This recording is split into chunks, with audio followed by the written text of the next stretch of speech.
Hey guys, Chris here, and today I'm going to show you how to use OBS or Open Broadcasting software in order to stream your video games to Twitch TV.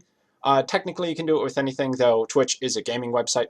You can also use this tool with other services, but I think Twitch is probably the most popular one. So first off, you have to go into the settings menu and look for broadcast settings.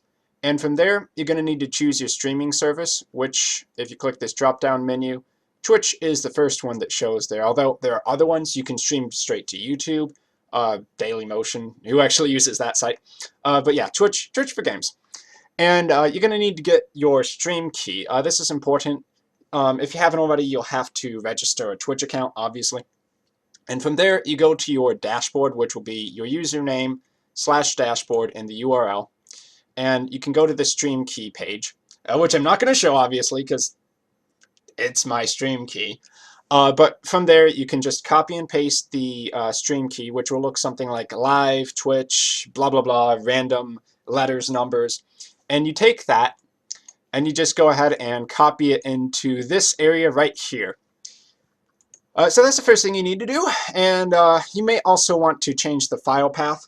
When I'm streaming or recording videos, I tend to categorize them under my videos for my user on my computer. And I like to make sure that I know what kind of video I'm looking at. Anyway, you can do that however you want, or you can just use it blank. Normally, it's just .mp4, and it will put it straight in your videos directory, which basically means it'll title it the latest number of the broadcast .mp4 or videos.mp4, something like that. Quick correction here, it's actually .flv that the default format of OBS saves into. To change it to MP4, you just have to change the file extension name right there in the field. And the reason I do that is so that I can actually edit my videos inside of Adobe Premiere, because Adobe Premiere doesn't accept .flv. But if you don't need to use that, or you're using a different video editing program, then .flv is just fine. It uploads to YouTube perfectly well.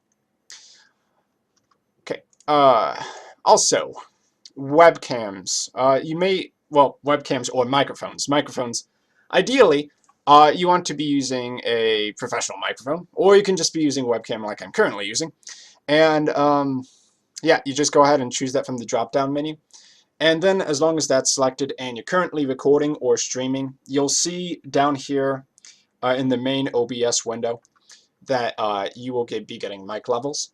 And to the right, it'll be showing you the audio levels of your computer itself. Yes. So last thing to change really is to make sure that you have the correct bit rate. Your bit rate is going to depend on how powerful your internet access is, and how you can figure out exactly what bit rate you should use is to go to speedtest.net. And from here, you can actually find the upload speed of your internet access. For me right now, it's running at about 2 megabits per second. And generally what people recommend is that you take that number and you take 10% off of it. So if you have a 2 megabit upload speed per second, you probably want to be putting in 1800 kilobits per second or 1.8 megabits per second. And to get the exact stream settings estimator, you can take that information, the 2.14 megabits in this case, plug it into here, plug in your CPU, what kind of graphics card you have, and what you're streaming. Click the recommended settings for that, and it'll say effectively what you should be trying to stream at, what resolution, what FPS, but the most important thing is the bitrate, really.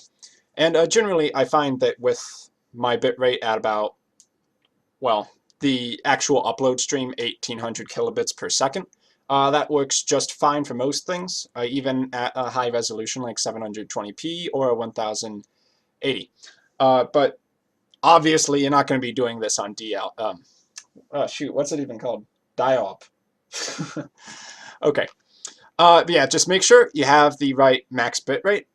Make sure that you have the right stream key in here. Make sure you've picked Twitch. You might want to change your server depending on where you are in the world. And make sure you have a microphone selected and that you've gotten that all set up. Make sure your audio quality is good for the sake of other people. You don't want to be blowing out anybody's ears. And then once that's all set up, all you need to do is either hit the hotkey you chose for streaming or to just click the Start Streaming button. And from there, it'll start trying to send the data over to the Twitch servers for streaming. And it should show down here the kilobits per second that it's transmitting at. And as long as that's green, and as long as you aren't getting too many dropped frames, obviously 0 dropped frames is ideal. But if you're getting like 50% dropped frames or even 20 or 30%, that's pretty bad and you might have to turn down your bitrate. But as long as your dropped frames looks good, as long as your kilobits per second look good, and it's not going into the red constantly with this little symbol here, then you should be good to go. So I've been Chris. Thanks for watching. If you have any questions, let me know down below, and I will see you all next time.